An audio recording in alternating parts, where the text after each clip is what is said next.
이 컨텐츠는 28명의 카이스트 포스텍 출신 현업 이공계 연구자가 참여한 기술 경제 언론 하이젠버그가 공동 기획 발간한 대선 후보들의 과학기술 정책만 분석한 컨텐츠입니다. 모든 후보를 같은 기준과 논조로 근거와 사실 중심으로 평가했으며 출처도 명확하게 제시했습니다. 이 영상은 전체 리포트 중에서 핵심만 짚고 간결하게 요약한 것으로 보다 심층적인 분석과 데이터는 하이젠버그의 멤버십에서 확인하실 수 있습니다.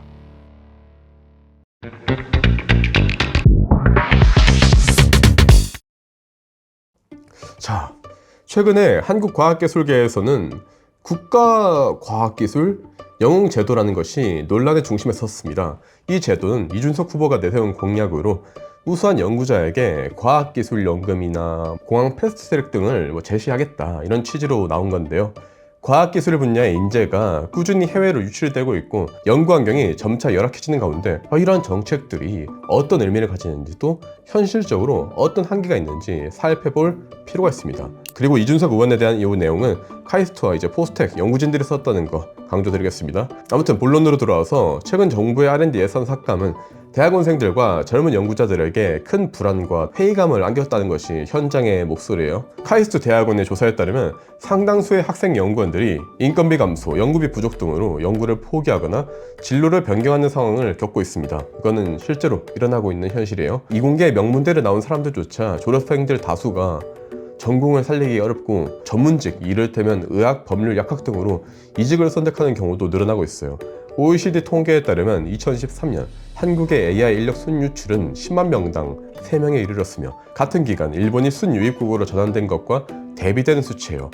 국내 과학기술 분야 일자리 수요는 4년간 연평균 5.3% 증가했지만 이공계 인력 공급은 3.6% 증가에 그치는 등 인재풀의 구조적인 불균형도 좀 나타나고 있습니다. 이러한 상황 속에서 국가 차원에서 과학기술 인재를 육성하고 연구자에 대한 명예와 보상을 확대하는 정책이 필요하다는 요구는 분명히 존재합니다. 실제로 총선과 대선 국면에서 모든 정당이 과학기술 정책을 앞세우면서 표심을 겨냥하고 있는 것이 현실이죠. 그 중에서도 국가과학영웅제도는 명예랑 보상이라는 두 축을 모두 반영한 상징적인 사례라고 할 수 있습니다. 그렇다면 이런 제도가 한국 과학기술계의 근본적인 문제를 해결할 수 있을까요? 그리고 해외의 다른 사례들과는 또 어떤 차이가 있을까요? 오늘 영상에서는 국가과학영웅제도가 등장한 맥락, 그리고 그 이유와 한계, 또 실질적인 대안까지 과학기술인의 시각에서 중립적으로 사실 기반으로 하나씩 짚어보겠습니다. 국가과학영웅제도의 주요 골자는 세계적인 권위, 예를 들어서 노벨상, 튜링상 이런 수상자들과 SCI급 논문이라고 있거든요. 중요한 논문들이 있어요. 그런 영향력 지수, 피인용수, 얼마나 인용됐냐, 이러한 지표들에 기반해서 일정 기준에 충족한 연구자들에게 매월 최대 500만 원의 과학연금을 지급하는 것입니다. 또한 국제학회 발표 등 해외 활동이 많은 연구자에게는 공항에서 외교관급 우대를 적용하는 패스트트랙 제도도 포함됩니다. 스포츠 선수들이 국가대표로서 연금이랑 명예를 받는 것처럼 과학자들 역시 국가적인 보상과 사회적인 존중을 받아야 된다는 취지예요.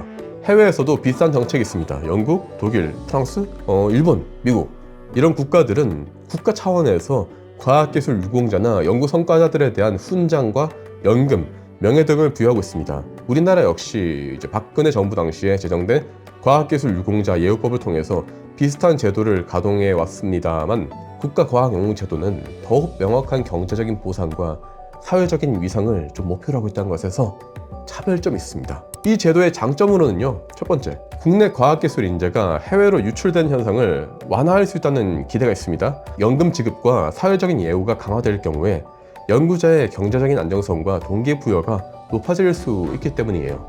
두 번째, 이공계가 전문직 대비해서 상대적으로 낮은 소득 구조와 불안정성, 그리고 장기적인 커리어 불확실성에 좀 노출되어 있다는 그런 현실을 일정 부분 개선할 수 있는 효과도 기대할 수 있을 겁니다. 예를 들어 정출연의 신규 박사들의 평균 연봉이 출연년마다 다르지만 약 4,300만 원 수준에 불과한 반면 국내 병원의 의사들이나 전문의들의 연봉은 수억 원에 이릅니다.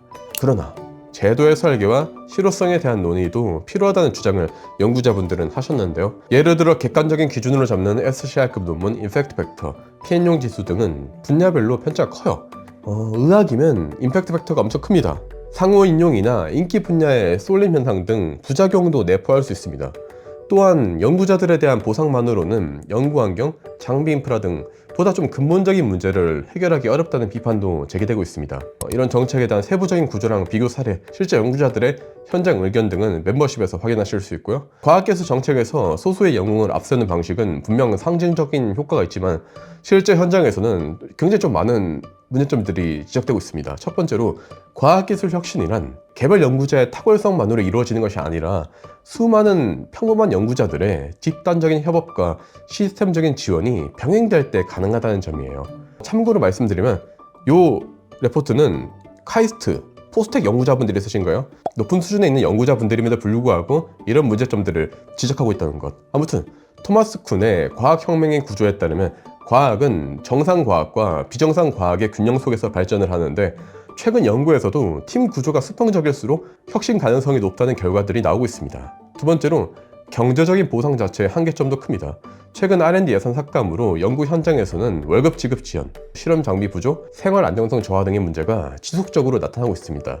명예나 연금 확대가 단기적으로 긍정적인 영향을 줄 수도 있지만 장비, 인프라, 주거, 복지 등 연구 환경 개선이 병행되지 않는다면 근본적인 유출 방지 효과를 기대하기는 어렵습니다. 세 번째, 정량적 지표 중심의 보상 시스템은 AI, 의학 이런 일부 분야에 대한 과도한 집중, 상호 인용에 대한 평가 부풀리기 등의 부작용이 나올 수 있습니다. 실제로 해외 주요 국가는 개별 연구자에 대한 명예보상뿐 아니라 기초교육 강화, 연구 인프라 확대, 집단적 복지 이런 시스템적인 접근에 무게를 두고 있습니다. 미국의 경우에 1958년 국방교육법과 1965년 고등교육법 등으로 스템 교육이랑 연구 인프라 확대에 국가적인 투자를 집중을 했습니다. 중국도 천인계획 등 집단적인 자율성과 복지를 제공해서 연구 생태계를 키우는 전략을 구사를 했죠. 마지막으로 해외 연구 성과에 기여한 연구자가 만약에 국내로 복귀하지 않고 연금 혜택만 누린다고 생각을 해봅시다. 그러면 국내 연구자들 사이에 상대적인 박탈감이 굉장히 심화될 수 있습니다.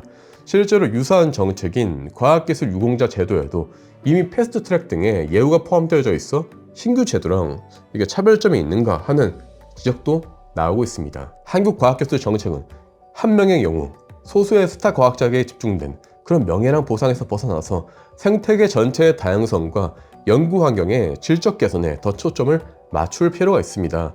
미국, 중국, 유럽 등 주요 과학 강국들은 모두 인재의 풀을 넓히는 방향, 그리고 연구의 몰입 환경 조성, 교육 인프라 확충 등 시스템 투자를 계속해서 강조를 해왔습니다. 결국 중요한 것은 시스템인 거죠. 실제로 미국은 스템 교육 확대와 대학원 진학 장려, 저소득층의 연구 참여 확대, 연구시설 투자 등 구조적인 개선을 계속해서 해왔습니다.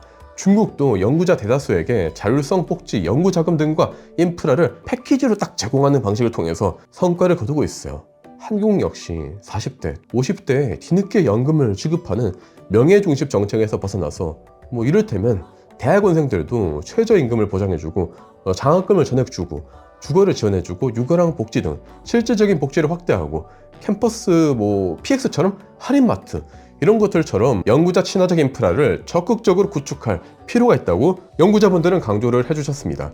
지금까지의 내용을 요약하면 국가과학기술 영웅제도는 한국 과학기술계의 사회적인 인식을 개선하고 연구자 위상 제고라는 상징적인 역할을 할 수 있습니다. 그러나 보다 근본적인 경쟁력 확대를 위해서는 또 강화를 위해서는 시스템 개선, 구조적 개선, 그리고 인재풀의 저변 확대가 필수적이에요. 정책의 초점이 영웅 만들기에서 생태계 키우기로 이동할 때 한국 과학기술의 미래가 보다 안정적이고 지속 가능하게 성장할 수 있을 겁니다. 지금까지 하이젠버그 SOD 권순영이었습니다. 감사합니다.